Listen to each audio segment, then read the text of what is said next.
This is the town of Delmont, South Dakota. And in 2015, they were struck by a tornado. And while no lives were lost, there were some injuries, and about half of the town's 234 people were forced to leave their homes due to the damage. Their mayor, May Gunner, said that people are looking, do we even rebuild in Delmont? We have 4 solid blocks of nothing. They had a lot of meetings where they talked about infrastructure and buildings and restarting utilities and all those hard questions that they have to address as part of the cleanup and recovery process. And at those meetings, a person from the extension named Kenny Sherrill suggested that they consider doing an art project as opposed to just those hard projects to continue the healing process and to come together as a community. And someone suggested they use a cardinal as their symbol, because a cardinal is a symbol of death and birth and renewal. So they liked the idea, they picked out the little cardinal, they cut out little wooden cardinal shapes. The students in the high school woodshop class helped cut out over 1,000 cardinals. And then people started painting cardinals. The Girl Scouts held a painting party. The senior citizens got together and did a cardinal painting party. And a local artist named Sam opened her studio so that people could come in and paint even one single cardinal. And together, the 234 people of Delmont painted and hung 1,400 cardinals in all of the devastated trees in their town.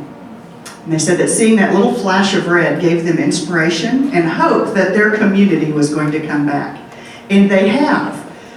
That tornado was 7 years ago now, and just this month they celebrated their 25th annual Harvest and Kuchen Festival.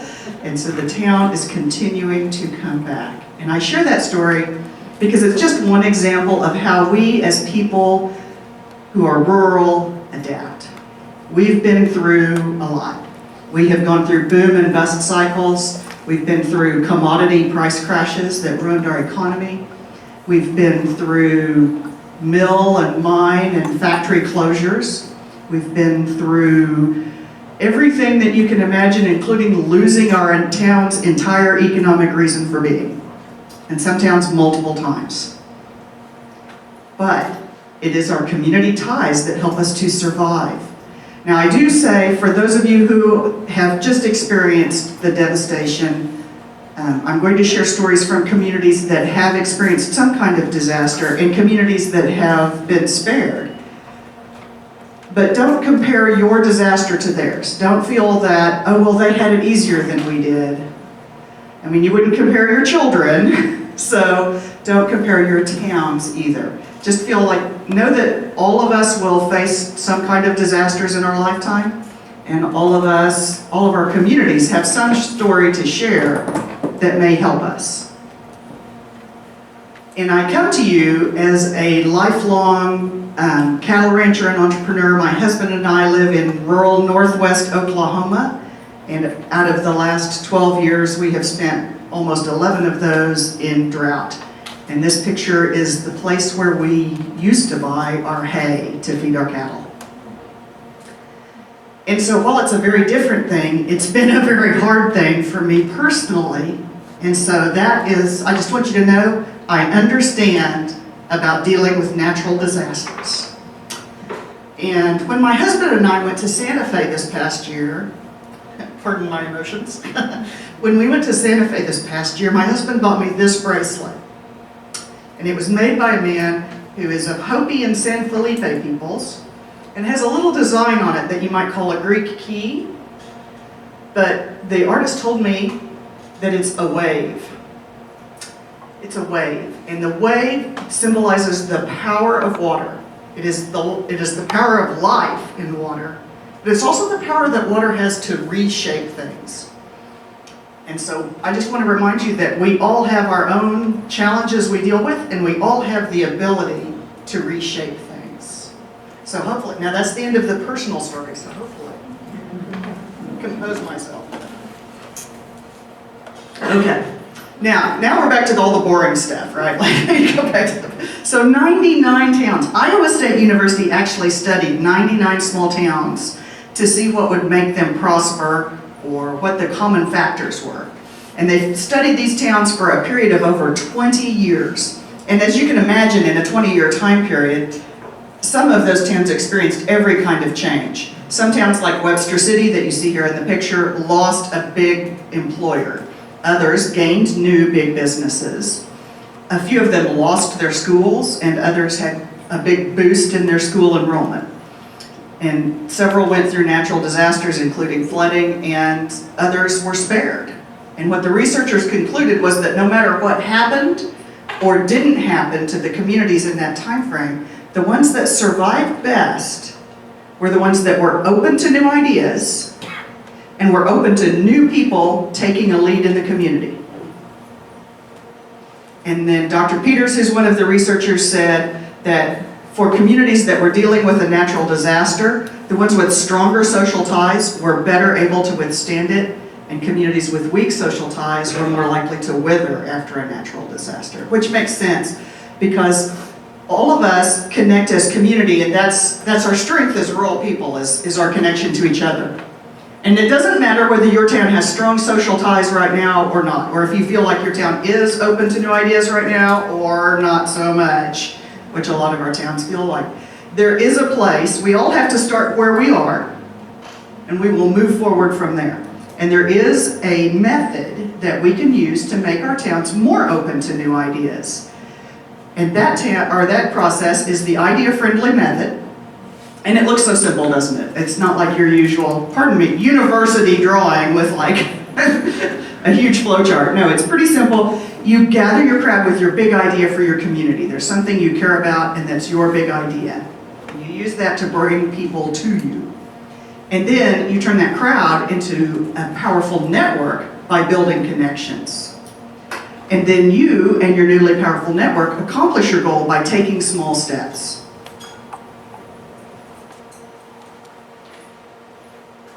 The one group that has heard the idea-friendly method and put it into place in their community are the kids from Miller, South Dakota. They came to one of our presentations, learned the idea-friendly method, and took it to use in their group, where they have a group of students that work with a few supportive adults. And their goal is to bring good ideas to life in their community because, like a lot of teenagers, they feel like there is nothing to do in this town. So one of the ideas they came up with was a movie theater, because this is a town of 1,400 people.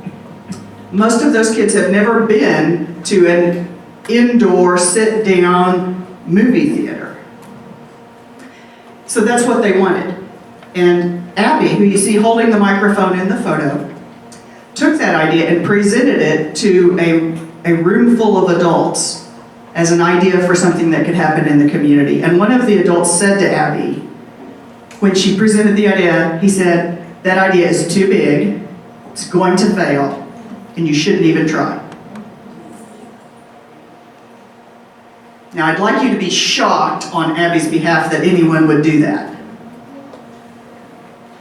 But people have done that to you too, haven't they? It's a brick wall, isn't it? As soon as you bring the new idea, people are right there with the brick wall. We tried that once in 1974. We can never try it again.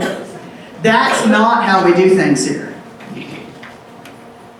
That's never going to work. That's a positive one. Yeah, we like that. Slow down. We want to ask more questions. Let us talk it over again.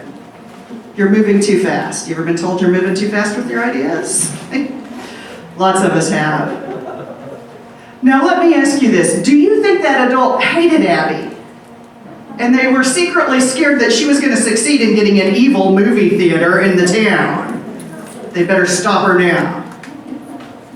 What was that person thinking?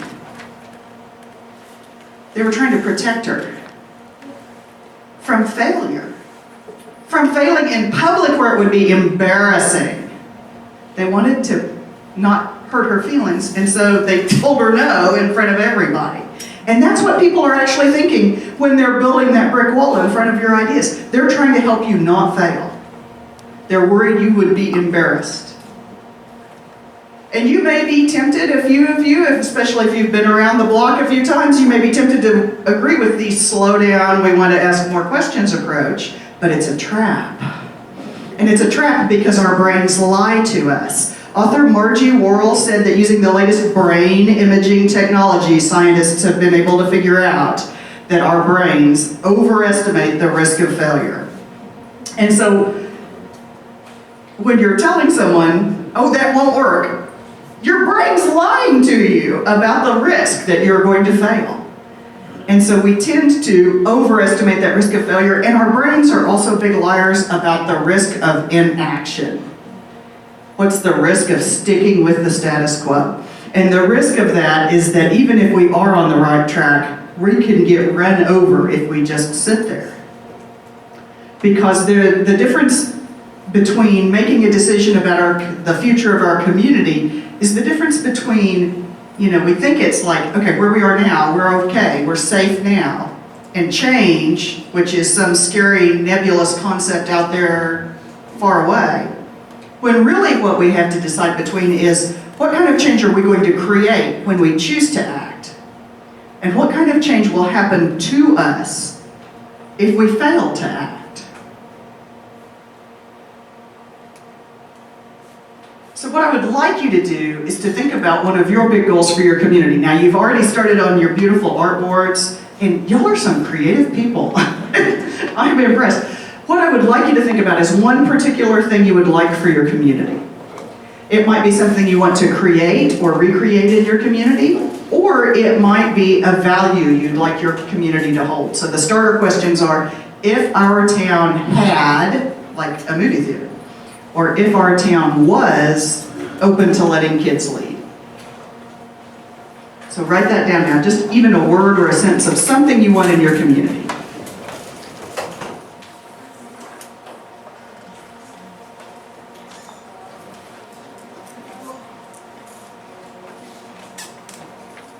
And if you don't have one just yet, if you can't think of something, then you can put down more entrepreneurs. If you didn't think of anything else, put more entrepreneurs or more tiny businesses. I just want to give you something to start with.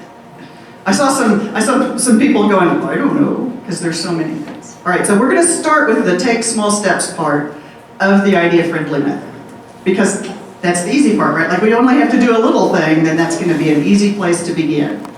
Now, the old way in traditional community leadership is that we are going to hold a meeting and we're going to write a plan.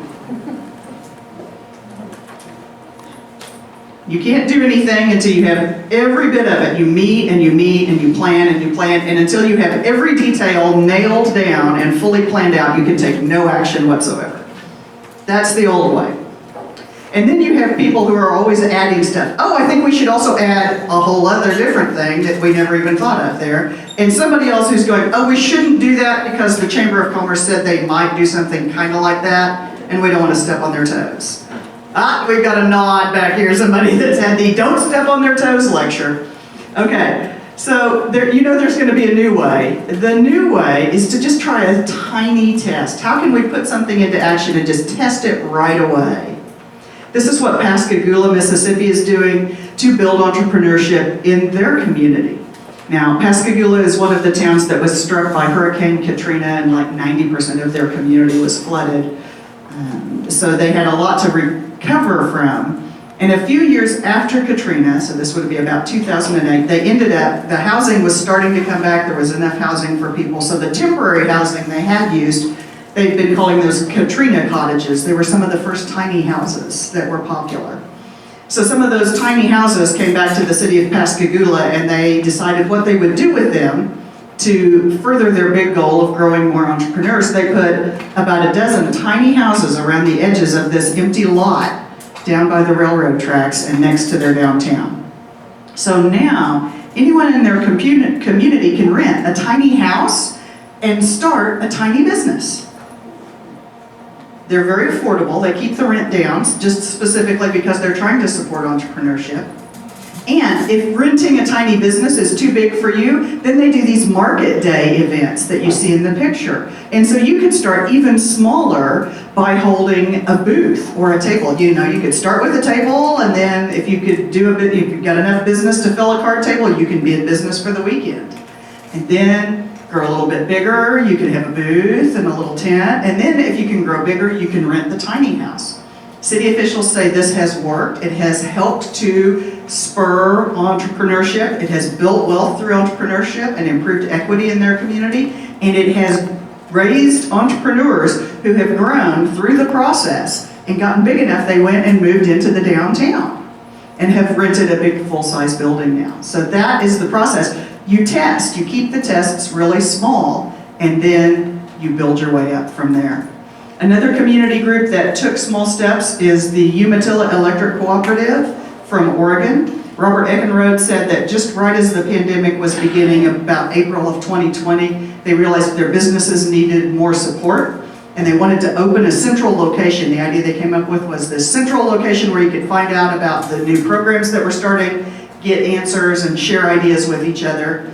And they called it the Business Resource Center, and they took it, and they started with a building that the cooperative already owned, and they went from idea to open doors in 5 days. They didn't sit around in the committee and debate it one more time. They didn't have one more round of questions. They didn't say, what do you think other towns are doing? Do you think maybe this would be better? What color should we paint the walls? They didn't go through that process. They started, they opened, and then they improved. So that's small steps, take it immediately and get it into action. And the reason we want to get into action right away is because if you do a tiny test, then the cost of failure is reduced to almost nothing. And then failure can be that free, high-quality research of what works and what doesn't, that Clay Shirky pointed out.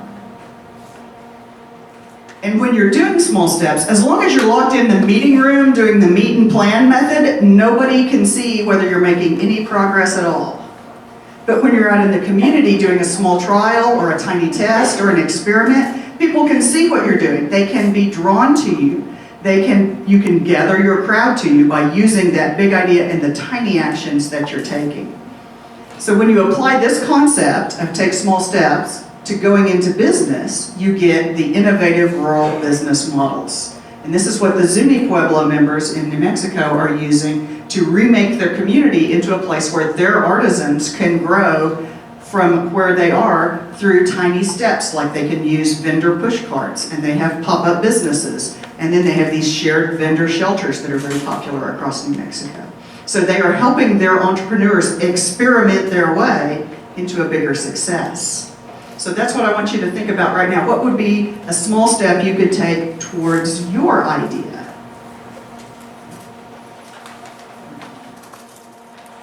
The next part of the idea-friendly method is to gather your crowd. And we have to do the small steps first because you have to think of those small ways that other people can be involved in order to bring them into your crowd. The old way, we know there's an old way, the old way in traditional community leadership is please serve on our committees. An actual organization sent me an email, this is one of my local organizations, sent the email and it says, our group is planning for our annual projects. Please see attached list and let us know which committees you are willing to serve on. Thanks for your support. And this is not a very engaging question, is it? Now, there is a better way, of course, and that is the way that the State and Sublimity Chamber of Commerce is approaching their projects and activities now. They eliminated their committee structure. And now they only gather people when they want them and need them to work together on a project or idea. So they're calling them only when needed. Elena Turpin from the chamber there said we spend more time explaining how we make a difference in the community. And then your organization becomes a movement that people can get behind, and not just another volunteer opportunity. When I was in Caldwell, Kansas, this has a population of about 1,000 people. We had a group in the room, and I went around the room, and everyone introduced themselves. And I noticed that people probably older than me introduce themselves by the organizations they belong to. So it's like, well, I serve on the Chamber of Commerce Executive Board, I'm a member of the Historical Society and volunteer at the museum, and then I am on the alumni board as well. People younger than me introduce themselves by activities they enjoy doing. So it sounded more like, I love to garden, my friends and I love to read, so we have a book club, and I have a little free library. Right? So it's not about what organizations you belong to, it's about the things you'd like to do, the activities you enjoy doing. And so that's the change in the way you recruit for community involvement, is not please serve on the attached committee list, but here's the activity we're doing and we'd love to have you be part of it with us. Another group that's doing this kind of thing to tackle some large and complex issues in their area is in the Roanoke-Chowan area in North Carolina. They had this big goal of trying to build prosperity in their region, and they came together around this goal of applying for the new, at that time, empowerment zones, which would have given them a lot of federal funding and some new opportunities. And so they gathered people from all walks of life and all across the area, and they sat down and went through that application process, the boring, all the paperwork, and they applied, but they got turned down. Now remember, most ideas will fail. But that failure was free, high-quality research into, wow, we've made a really great group here and we are making good progress by getting together. And they refused to allow it to become a committee that you served on. All of the times they get together, it's just about getting together. And so there's always a fellowship meal, and they talk about and consider and work on issues in their area, but they never turned it into this freestanding organization that was just another committee you had to serve on. It was really about people working together and less about, please serve on our committees. So could you gather your crowd? How could you gather people to your idea so that you weren't the only one working on it?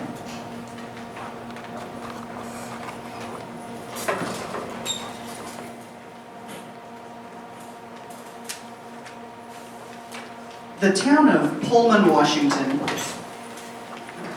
has a dirty sidewalk problem. They're like probably a lot of your towns, they're kind of on a hillside, and so whenever it rains, and they're in Washington State, so it rains all the time. It rains, it washes down, and like leaves and dirt and stuff wash up onto their sidewalks. And I was going there for a visit, and several people mentioned to me before I got there, and they said, we have this dirty sidewalk problem.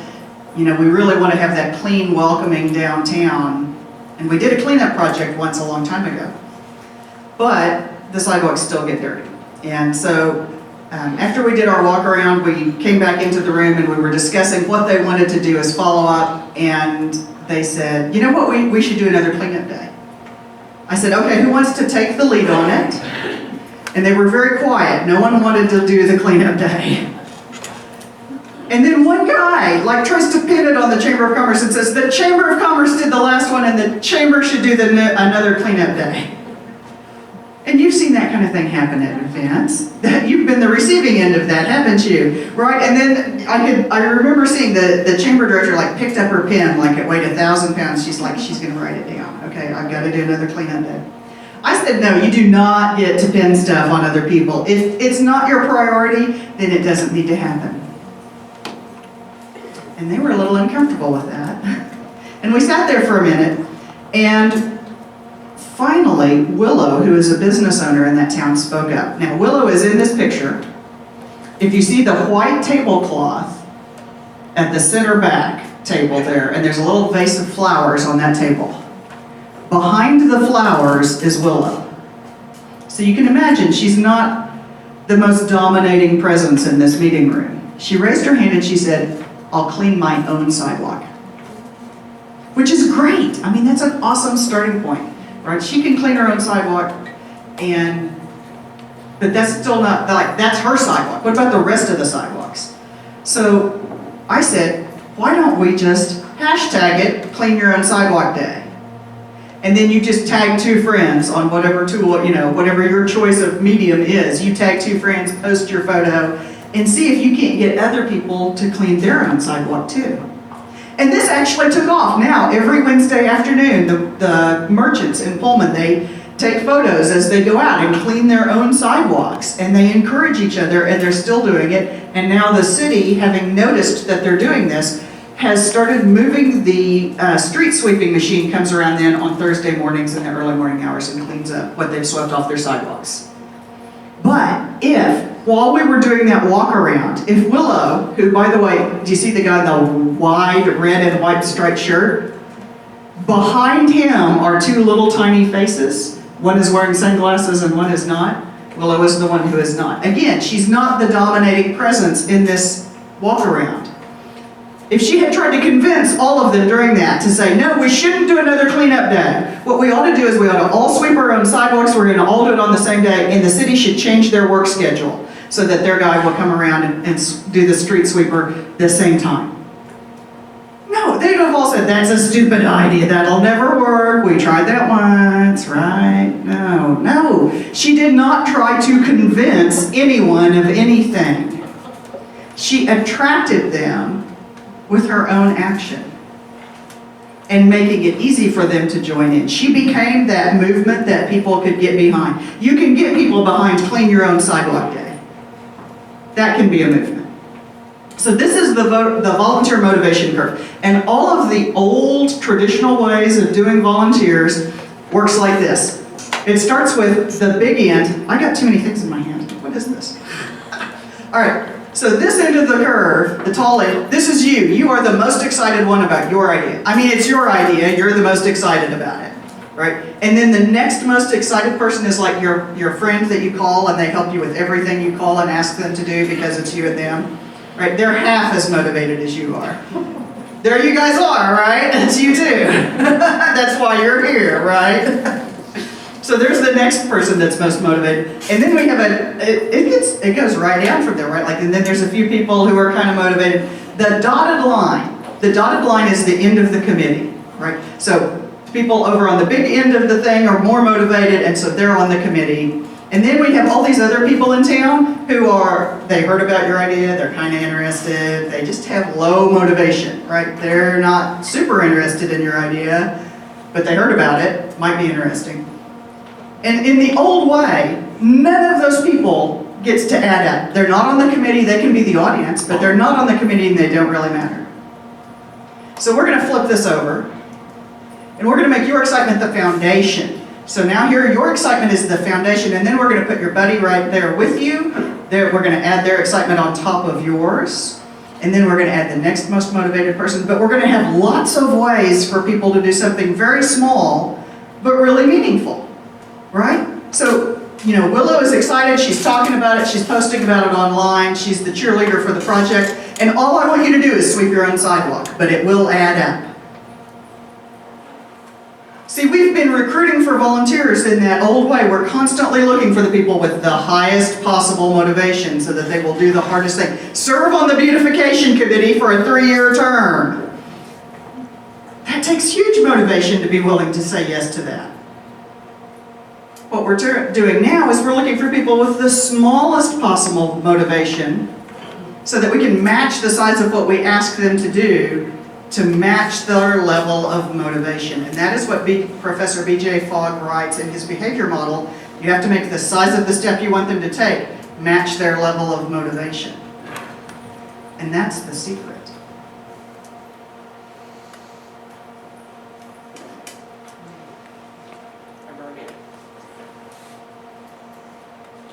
There we go. Now, there are people who have zero motivation, and some of them have negative motivation and will pull against you on everything that you do. What about those people? Don't worry too much about those people. Don't get sucked into the conflict with those people. Those are not your people. Imagine, in the Roanoke-Chowan area, I am sure that there are people who said, you're going to apply for an empowerment zone? There's no way we'll ever get it. And then when they didn't get it, what did they say? Told you so! Thanks, that's very helpful. And then they're like, you're still going to those things? Oh my God, I won't go with you. That's a waste of time. Those are not your people. You cannot lose people who were never yours. I'm telling you, that changed my life when I figured that piece out. All right, so smaller but more meaningful. We talked about, you wrote down some small steps of ways that people could be involved. What if, can you break down the size of that step even smaller? Is there a smaller way people could join you?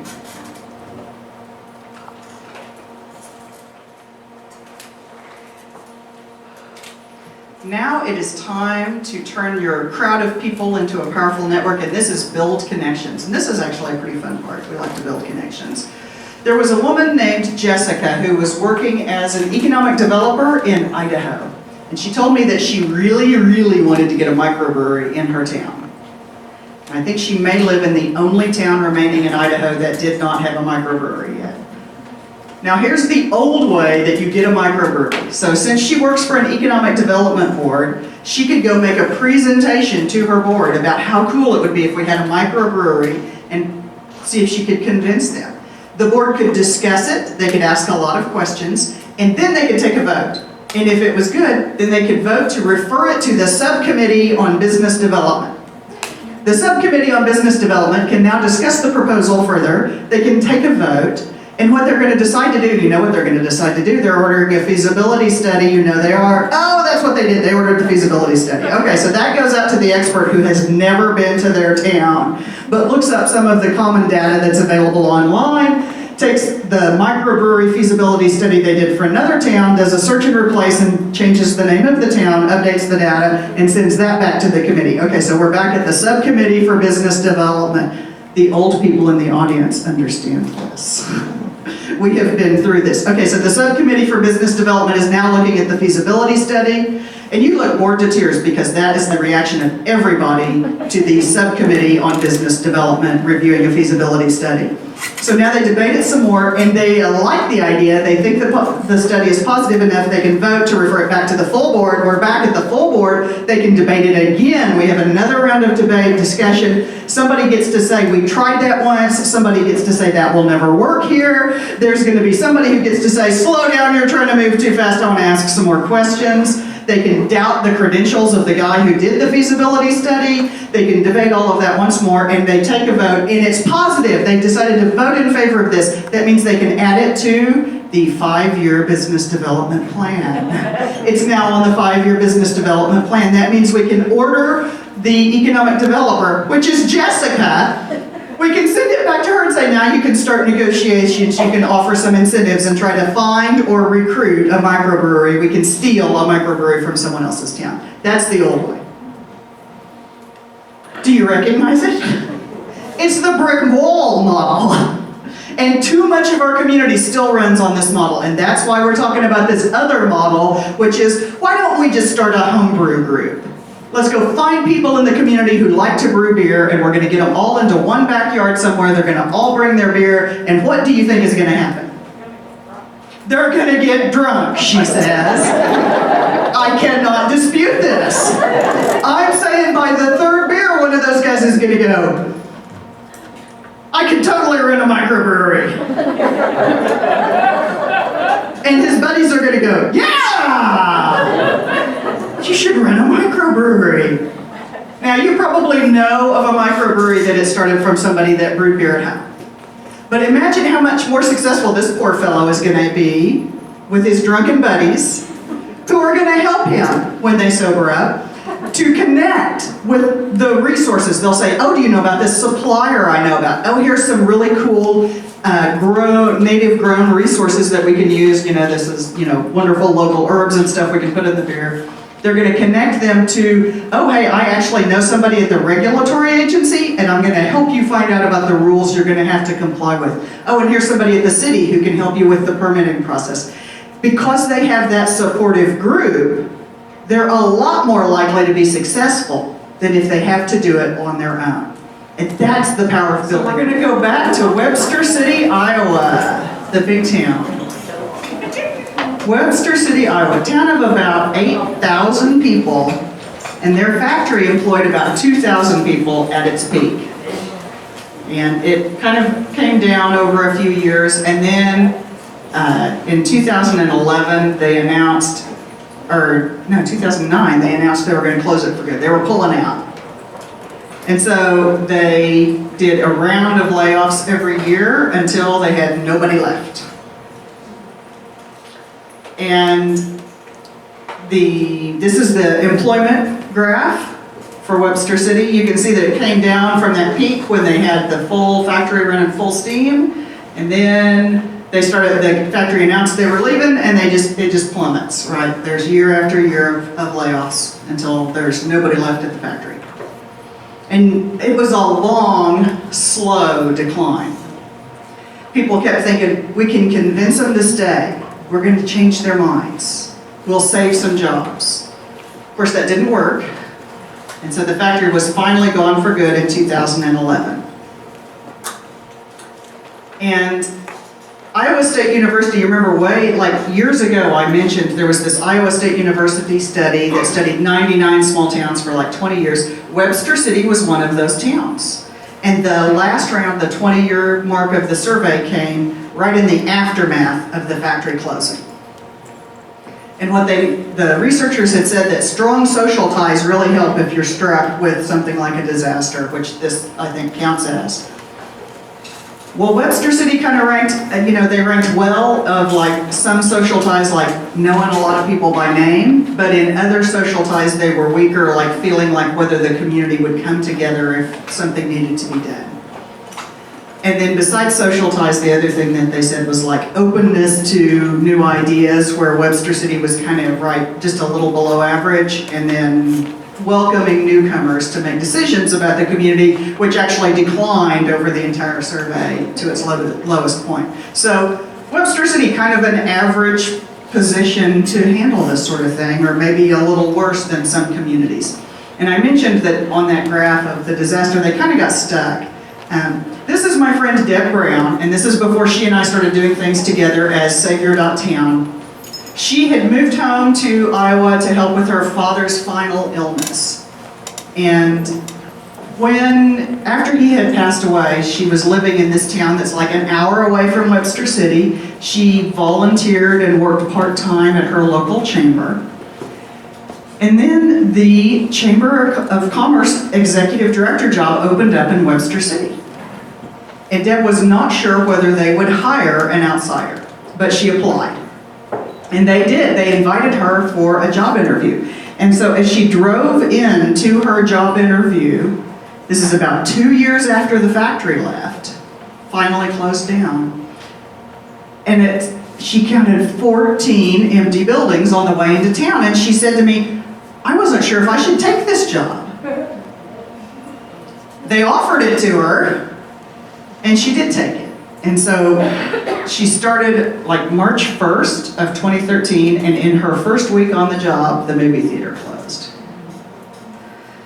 And people said to her, after everything we've been through, this just feels like a gut punch. Why are they kicking us when we're down? It was like the last straw. They just felt like that was it. And during one of her first executive board meetings, Joel from the Industrial Authority looked right at Deb and said, what are you going to do about all those empty buildings? And Deb made this up on the spur of the moment. I have no idea how she did this. She said, here's what we're going to do. We're going to do a tour of empty buildings, and we're going to showcase them. Where did that come from? Okay, so we're going to do that. So she gets on the phone. She talks to everybody in town. She talks to every real estate agent. She's gathering her crowd, right? She's bringing everybody to her that she can. She finds out who owns all the buildings. She gets a hold of those building owners. She talks to them. She talks to the real estate agents about the owners that are far away. They talked 12 of the empty buildings into coming onto this tour of empty buildings. And then their chamber champions, which was their volunteers that had been in town for a long time, they would tell the history of the building. Here's some things. Did you know in 1934 that this was Williams' clothing store? Okay, good to know. And then they also had talks to an engineer in the city, and they walked through the buildings to find out, are there any restrictions, or is there any problem with the structure we should know about? Found out everything you could do in one of those buildings. They put it all together, and in less than 2 months, they held the tour of empty buildings. And so people wandered around in Webster City. 44 people went and walked through these empty buildings. Those chamber champions are there, talking about what used to be there, and then they've got a list of potential businesses that could go in here. You you could start a building, you know, like, what do you want to start as a business? I don't know. Well, here's some suggestions. All right, so they had all of that. People wandered around, 44 people. People were kind of excited. This was new and different, and there was a lot of interest, but nobody bought a building like that night, like, I'm totally buying this building. None of that happened. But Deb declared it a success. That's her headline. The tour declared a success. That's Deb saying that. I think that's a great idea. But she blogged about it, and I picked it up. So there's one headline up there that's got Becky McCray on it because I was like, great idea, I'll share that with people. So I put it on my blog, and then other people picked it up. She put out the old school world champion press release. She wrote a press release and actually got some attention from it. And eventually, this is so awesome, eventually Square, the people that like you swipe your credit card Square, came to town and made a little mini documentary about Webster City. It was so cool that they got some press attention for something positive after so many stories about the factory closed. And we know that what we see and read in the media affects how we think of ourselves. So, didn't we do this once before where it quit listening to me? So the biggest thing that they did is they kept talking about it. So long after the tour was over, they continued to talk about it. They would share the idea about, look at all these buildings that are available. You could go into them. Now, first of all, the other thing I failed to mention was all 12 of the buildings, they had washed the windows and swept the sidewalk in front of it. And if you come from a small town with empty buildings, you know that that was a major victory right there. That's enough reason to call the tour a success. Okay, so they keep talking about it, and they send the list of empty buildings out. All the business owners got a copy of it, and they're sending it to their friends in other towns going, look, we're a town that's moving forward. You should come here and start a business. The high school business class and the college business class shared the list of opportunities with their classes as well. So it was a really great idea. Just keep talking about it. And eventually they did sell some buildings, and one of the things didn't sell a building, but they did another take small steps kind of idea. And this was the business incubator. And again, Deb's brain, she's just making stuff up. I'm like, Deb, you know there's like an actual definition and like a formal organization of business incubators. She's like, oh no, we're just gonna do our own thing. So, which, awesome, I love it. So what they did is she just talked to a guy that owned 3 buildings and said, you offer free rent for 3 months and reduced rent for the rest of the year. We'll make the new business pay the utilities. And then Deb said, I'll help them with their marketing. And then the Small Business Development Center will help with any business planning they need. And that was the incubator program. And it actually worked, right? They had a whole series of businesses came through their incubator. One of them, there was a gal that started a thrift shop, but after the free rent was up, she left town. So that was a failure, right? But the size of the failure was small, because, you know, small steps. All right, so the other thing that happened is in a different one of the buildings, this gal you see holding the little sign, she started a business called Chicago Style, which was clothing and accessories from, you know, Chicago's their nearby big town where all the fancy stuff is from. So she's bringing in the Chicago Style. She stayed in the incubator a full year. She could never have started without it, she said. Stayed in there for a full year, and then she bought a building and moved into it 3 times bigger on the same block. That's how successful she was. She just needed that first small step to get going. And then enthusiasm is not permanent, right? Like you get excited about a thing. She had done the thing, everybody had talked about it, it generated a lot of excitement, but it wears off. So 6 months later, she brought me to town, and we got a bunch of merchants together in a place, and we talked about their issues, and we discussed how they could work together, how they could support local businesses, how they could do more effective marketing, and they all left with like a list of things they could do immediately, and that helped renew the enthusiasm at the 6-month mark. And what about the theater? What about the movie theater? Okay, so the theater closed, and they put it on the tour because it closed like her first week on the job, so she got it put on the tour.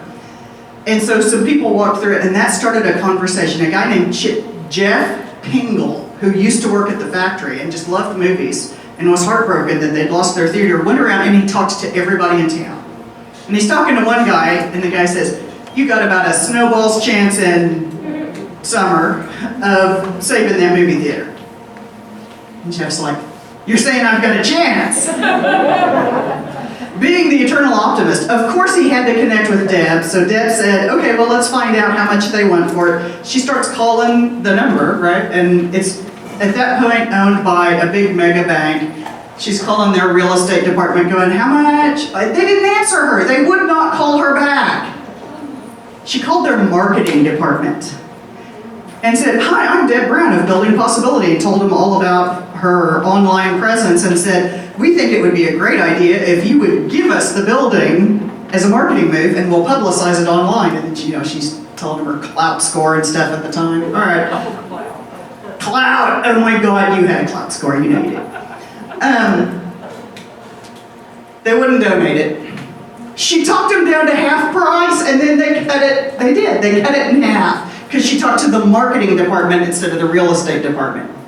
If you're trying to talk up. I'm just saying that was smart too. Deb just makes this stuff up. It's awesome. All right. So then they've got to find a way to raise, half price is still a lot of money. So they've got to figure out a way to raise all that money. And they started talking to everybody in town, right? Like Jeff is still out there talking to everybody in town and trying to get them involved. The high school group that got involved in the conversation gave them the name the Help, Entertain, and Restore Organization, or HERO. I just love it. Everybody's going to get to be a hero on this deal, okay? That's the way that's going to work. So this is their first group of volunteers. One of those is Jeff, and I don't even know which one. But Deb's the one who's like strong and all in for it. Okay, so they needed ways to raise money that were not what Deb called the usual begging and bake sale. And so one of the things they did is they put a plaque on each seat, and they sold those for $300. You could sponsor a seat in the theater. That kind of thing happened.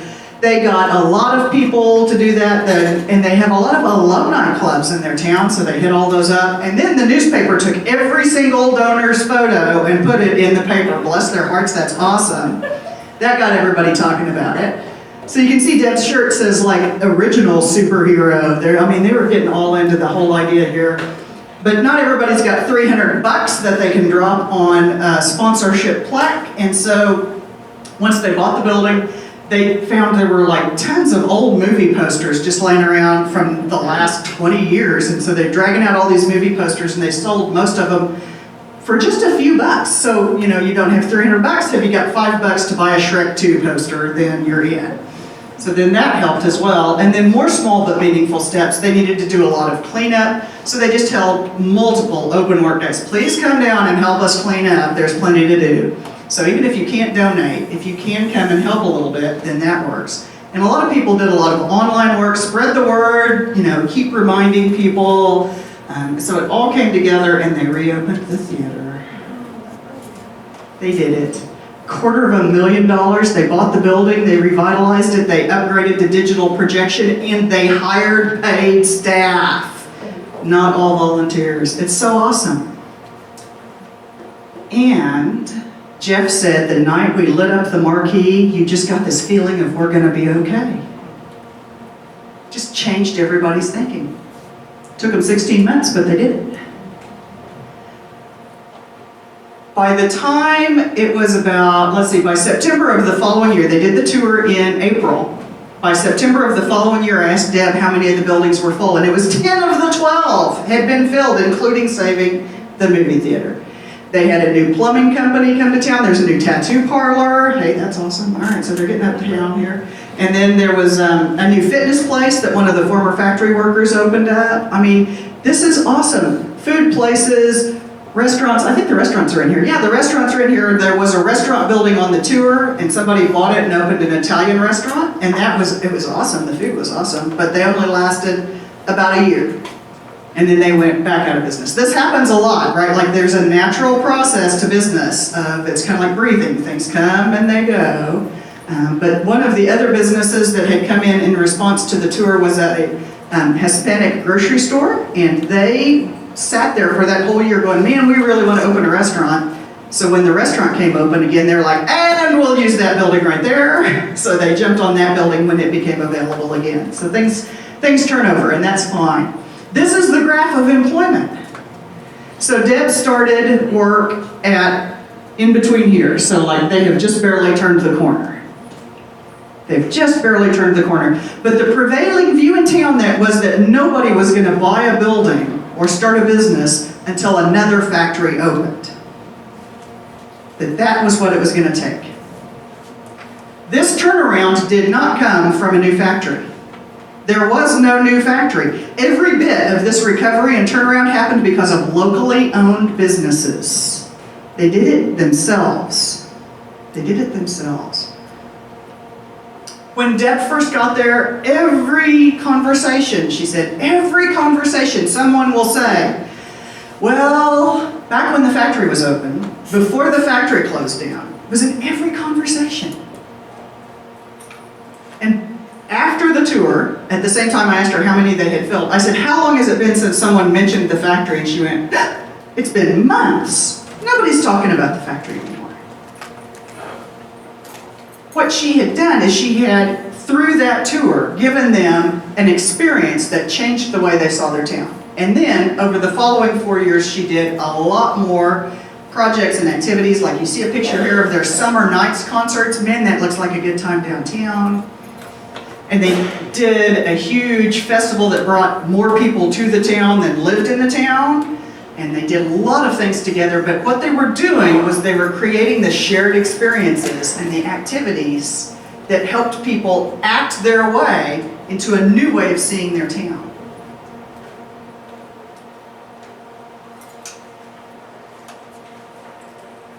It will never go back to the way it used to be. We have to start from here and go forward. We're going to do it one small step at a time. And right now, what I would love to do is see if we have about 10 minutes left. So if you have any questions or feedback, you can ask publicly now. We've got a mic runner right back here. Or you can hit me up. I'll be here throughout the rest of the conference, kind of wandering around. The one who looks lost, that'll be me.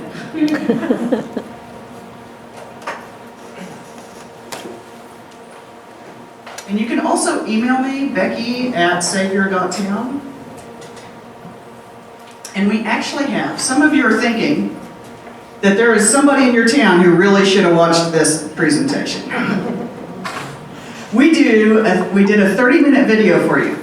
It's a 30-minute version of this talk, so they don't get all of the berating, but just the 30-minute version. And you can share it in your town with anybody that needs to see it. You can do a watch party, like invite them over, put it on your phone and go, all right, you're going to watch this with me, and I'm going to smack you upside the head at a few key points.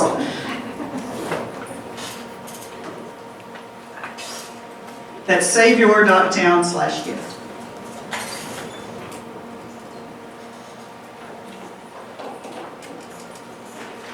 And if you don't have anything you want to ask me right now, that's fine. I really am approachable. You can come up and ask me anytime during the next couple of days.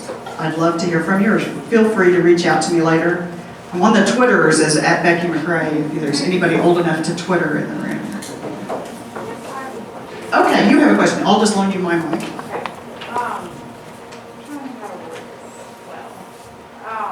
You have 8 minutes, so you can take your time.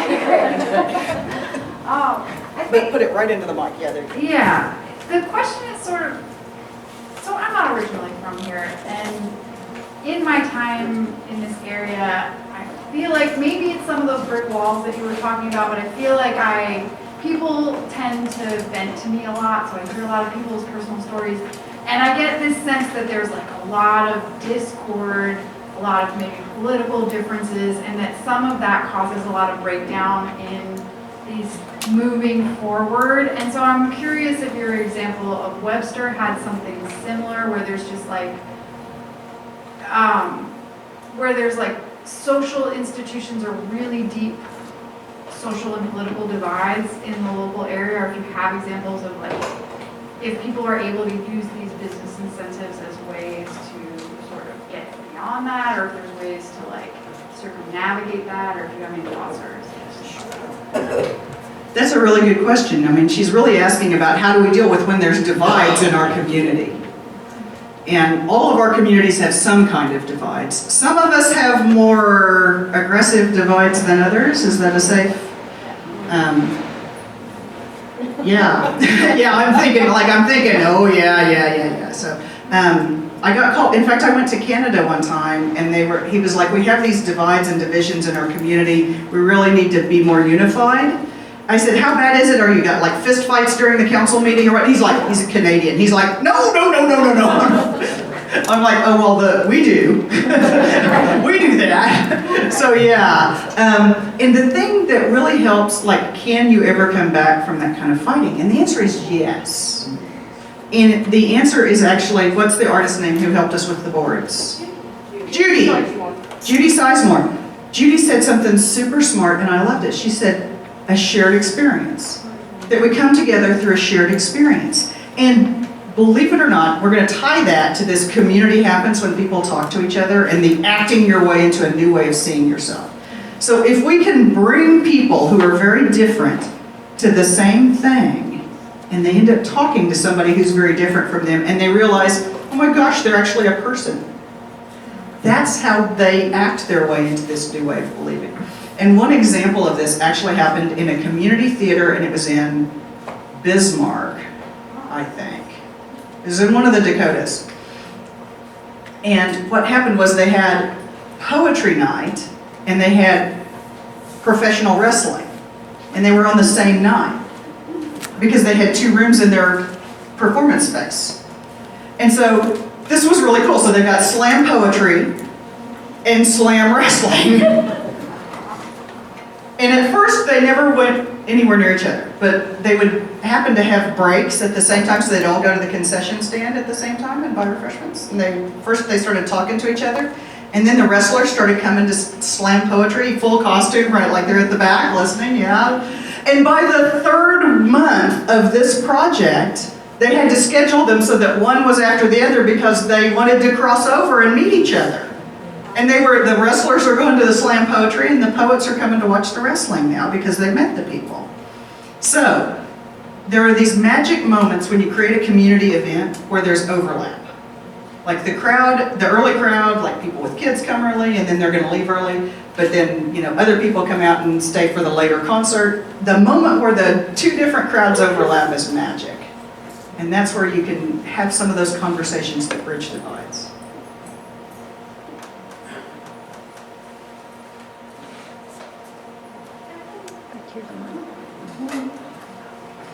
Was that a stretch or It is a stretch. Okay, it's on. My name is Malaya. This is such a great talk. Thank you so much. So this stems back to what the other questionnaire just asked, and it's a loaded question, so maybe just like an example or one point. But in talking about building community, how can you build bridge gaps between communities in terms of like when there's racial discrimination, especially I live in Kentucky, I'm a Brushy student. So when thinking about what, not even events, but what do you do when there is still a racial segregation in your area and you're trying to build community because you want your community to be inclusive to everyone, right? So that's a really big question, but I was wondering if you have any examples to which that happens, not just different types of people in terms of their hobbies or the things they do in life or their values or political perspectives, but in terms of like, really viewing each other as humans. Does my question make sense to you? It does make sense to me, yes. First I want to ask you back, have you seen an example that you would point to? I don't, I could see with, I was thinking in terms of like racial identities. So I have seen things in terms of like, let's say I'm African American Filipino, so like African American people coming to terms with other LGBT plus people, I've seen that. But if I'm talking into this very binary way of viewing like white and black divide, even though there's so much more than that, that's something that I am interested in and I don't often really see in Kentucky. Does that make sense? Yeah, it does. And because I'm not from Kentucky, I don't have the deep knowledge of what those divides are like here. I can my deepest knowledge is about the divides within Oklahoma, where I see a lot of divide between the native or indigenous population and the non-native population. and some really deep stereotyping going on there.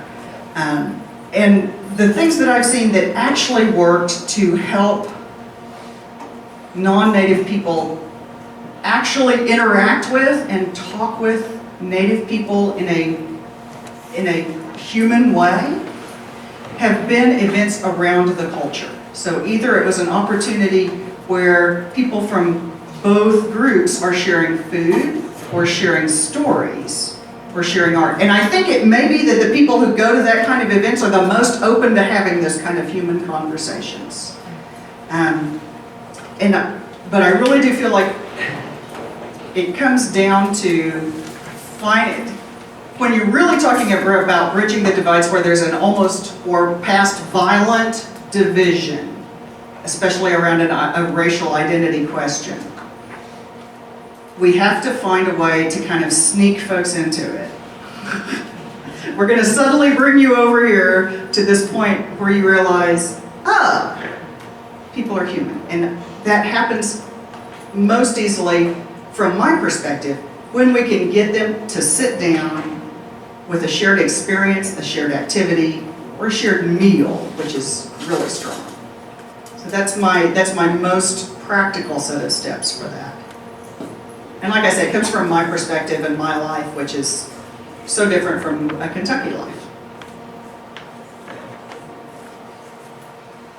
We actually, at Savior.town, we have actually made our focus. Last year, our focus was just on bringing communities together, and we were thinking specifically about how politics was dividing folks completely in 2020 and 2021.